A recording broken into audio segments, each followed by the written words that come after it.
Welcome to my studio, Overcomers. I'm so glad you're here. Today, I want to talk about the topic of confidence and why this is really the starting point for all of our healing after narcissistic abuse. Now, I know that you're aware that you're lacking in confidence when you're coming out of an abusive situation, right? You're lacking in confidence, you're doubting yourself, and it's because you've been trained to doubt yourself.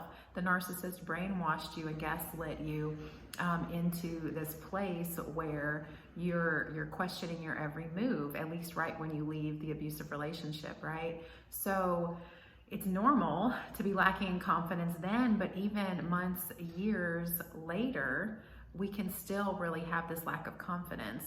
And the reason why I think it's so key to start tackling this early on and why we're going to be stuck if we don't is that, like we can go through the motions of setting our life up, of getting a divorce if you were married to the abusive person, of getting your own place to live, getting your finances in order, all of those very practical things that need to be done, even going to therapy, kind of going through the motions.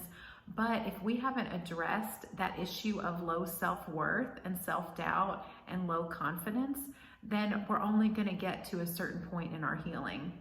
Now, I don't think that this is something that has to happen in a linear fashion. Like, I need to build up all my confidence first, and then when I'm at this amazing level of confidence, then I can move on to the next step. That's not how it works, as we know, in any kind of recovery, in any grieving process.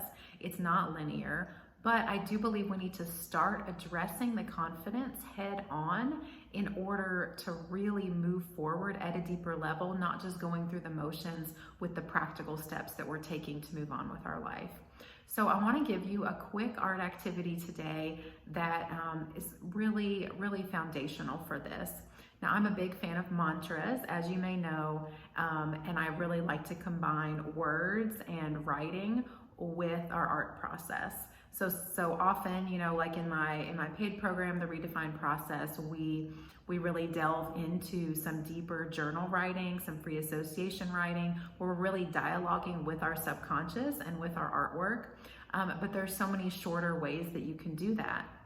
So what I want to talk about today is just the power of a daily mantra. So I want you to, on a piece of paper, I'm using this bright blue paper. You could use an index card, even a Post-it note if that's all you have. Hopefully you have an index card or a piece of, white copy paper from your printer, anything you have.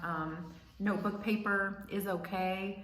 I prefer something without lines, but if that's all you have, go for that, okay?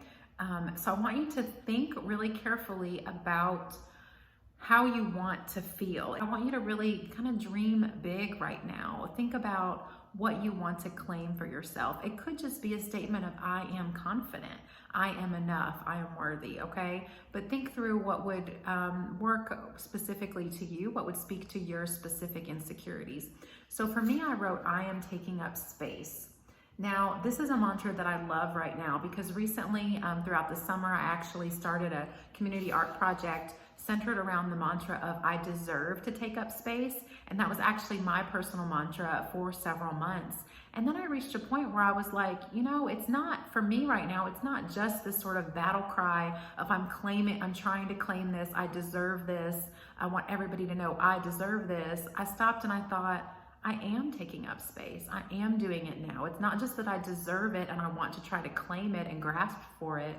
It is that I am taking up space. So this is one of my new daily mantras. I have 3 daily mantras I say to myself right now every day, multiple times a day even. And one right now is I am taking up space. So I want you to write that on your piece of paper. You can write it pretty big, half of the paper. I want you to leave at least half of the paper below that or above it to do a drawing.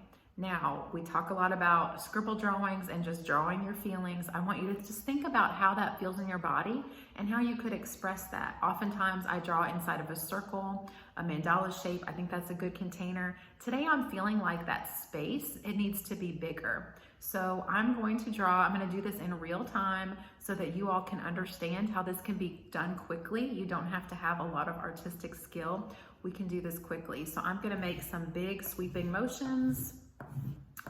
I'll I'll show you all in real time. So first I just took a gray oil pastel. You can use crayons, markers, whatever you have at home. You could literally get a $2 box of a little Crayola crayons in the school supply aisle of your grocery store. This doesn't have to be complex art materials. So I did this gray. I think I'm gonna do yellow. Now I like oil pastels because they really glide on easily and you usually get a deep color, and I thought that would be good on this blue paper. So I just did my yellow. So you literally, you know, saw here, this is not a time-lapse video, I'm talking while I do it. I'm doing it this quickly and I'm just thinking about that concept of taking up space, and now I'm taking up even more space. I made the scribble go all the way up into the letters. That just felt good to me. And I'm gonna add maybe 1 or 2 other colors, a little bit of light blue, just sort of scribbling down there at the bottom. You can't really see it on camera, a little bit of light blue. And I'm gonna draw a little bit of red, a little contrasting color. And for me, red lately has really represented pain. Past pain from childhood wounds and all kinds of things. And I've really been acknowledging that in a lot of my artwork. So I'm gonna include some of that red here. That out of the pain is where I'm growing and learning to take up space. So I did a little bit of that at the bottom. So this is simple. What I want you to do with this, write your mantra, draw something to illustrate it, and put it somewhere where you're gonna see it daily. This could be on your nightstand, this could be on your bathroom mirror.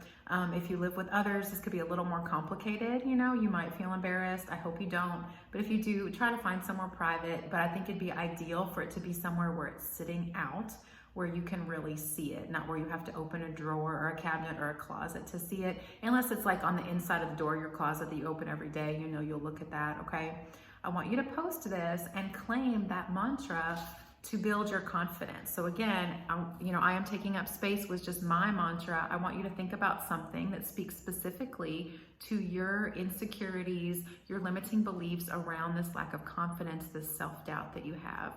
Through repetition, I've said this in previous videos, but through saying these things every day, through looking at them, you know, you can continue to draw about this. Through that repetition, you're going to rewire your brain. You're going to start to feel the feelings associated with this confidence that you were claiming every day with your mantras and that you claimed with your artwork. I hope this was helpful. If you're interested in more resources, reach out to me, send me a private message, send me an email. You can reply to any of my emails. I would love to chat with you about the Redefine process, how we go much more in depth with this writing and drawing practice to really build the confidence that you need to continue in your recovery, to reach your dreams, to make those daydreams you have for your life a reality. I'll see you next time, Overcomers.